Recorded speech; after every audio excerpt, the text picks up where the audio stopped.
प्यारे बच्चों, एक दफ़ा का जिक्र है। एक खूबसूरत जंगल में बहुत से जानवर मिलजुल कर रहते थे। सब एक दूसरे का बहुत ख्याल रखते। जंगल में एक लोमड़ी बड़े गार में रहती थी। वो सब जानवरों का मजाक उड़ाती और बेवकूफ़ बनाकर बहुत खुश होती।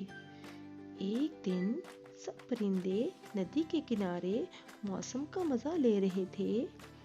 तोते ने सबका हाल पूछा तो कौवे ने जवाब दिया, हम सब खुश हैं। तोते ने फिर पूछा कि आज सब खुश क्यों नजर आ रहे हैं। चिड़िया बोली, आज के बाद लोमड़ी हमें बेवकूफ नहीं बना सकती।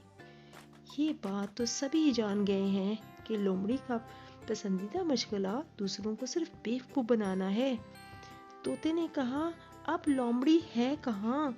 चिड़िया बोली, होगी कहीं, किसी का मजाक उड़ा रही होगी। कौवे ने कहा, लोमड़ी अब किसी को बेवकूफ नहीं बना सकती, क्योंकि ये बात अब सब जानते हैं कि वो झूठ बोलती है, सबका मजाक उड़ाती है।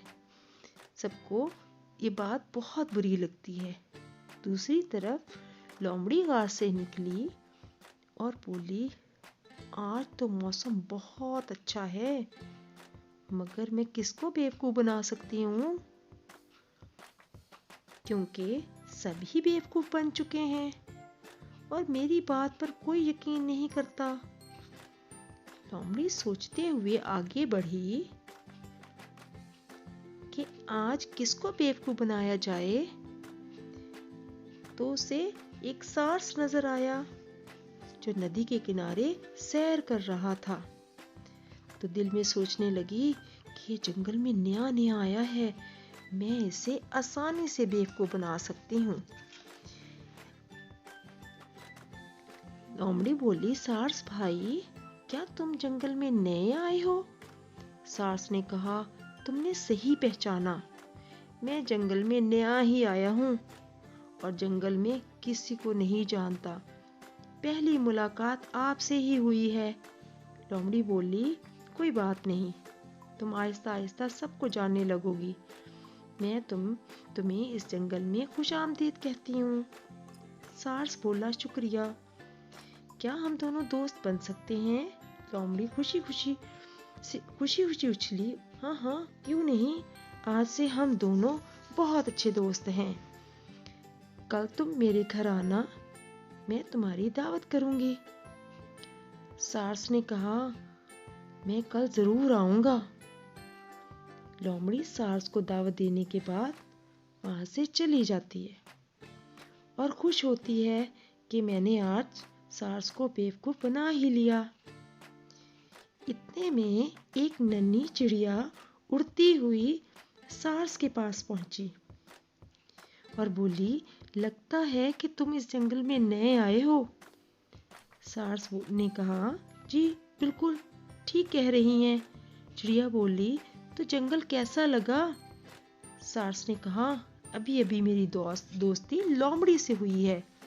चिड़िया बोली, ओहो सार्स भाई, लोमड़ी की बातों में बिल्कुल ना आना, इसके घर में कोई दावत शावत नहीं है, वो तो ऐसे ही सबको बेवकूफ बनाती है। सार्स बोला, नहीं नहीं, मुझे तो बहुत अच्छी लगी, मुझे लगता है वो कभी भी ऐसा नहीं करेगी। चिड़िया बोली, मैंने सच बता दिया, अब तुम यकीन करो या ना करो, ये तुम्हारी मर्जी है। इसने जंगल के तमाम जानवरों को बेवकूफ बना लिया है, क्योंकि तुम इस जंगल में नए आए हो, इसलिए लोमड़ी ने तुम्हें दावत पर बुलाया है ताकि तुम्हें बेवकूफ बनाकर खुश हो सके। नन्ही चिड़िया ने उसे नसीहत की और उड़ गई। सार्स सोचने लगा कि क्या मुझे लोमड़ी की दावत में जाना चाहिए या नहीं। दूसरी तरफ लोमड़ी सार्स का बेचैनी से इंतजार कर रही थी कि उसे सार्स नजर आया और लोमड़ी बोली, आओ आओ, खुशामदीद, आज मैंने तुम्हारे लिए खीर बनाई है, आप मजे से खीर। सार्स की चोंच लंबी थी, जिसकी वजह से वो प्याले से कुछ भी ना खा सका। दिल में सोचने लगा कि लोमड़ी ने तो मुझे सच ही बेवकूफ बना दिया है। और दूसरी तरफ लोमड़ी दिल ही दिल में खुश हो रही थी कि सार्स को अच्छा बेवकूफ बनाया। फिर कहने लगी, क्यों सार्स भाई, आपने खीर नहीं खाई? सार्स बोला, कल से मेरे पेट में बहुत सख्त दर्द है, जिसकी वजह से मेरा कुछ भी खाने को दिल नहीं चाह रहा। आपकी दावत बहुत अच्छी थी, आपका बहुत शुक्रिया। अब आप कल मेरे यहाँ आइए। लोमड़ी बोली, जी जी जरूर आऊंगी। अगले दिन सार्स लोमड़ी से बदला लेने के लिए बेसब्री से उसका इंतजार करने लगा। इतने में लोमड़ी आती दिखाई दी। सार्स खुशी से बोला, आइए आइए, आज मैंने आपके लिए खीर ही बनाई है। आपने मजे से खीर खानी है। मटके का मुंह बहुत ही छोटा था, जिसकी वजह से लोमड़ी कुछ भी ना खा सकी और फौरन ही समझ गई कि सार्स ने मुझसे बदला लिया है। सार्स बोला, लोमड़ी बहन, आपने खीर तो बिल्कुल ही नहीं खाई। वो कहने लगी, दरअसल मेरी तबीयत आज बहुत ख़राब है और मेरा दिल किसी भी चीज़ को खाने को नहीं कर रहा। इस तरह सार्स ने अपना बदला लोमड़ी से खूब लिया।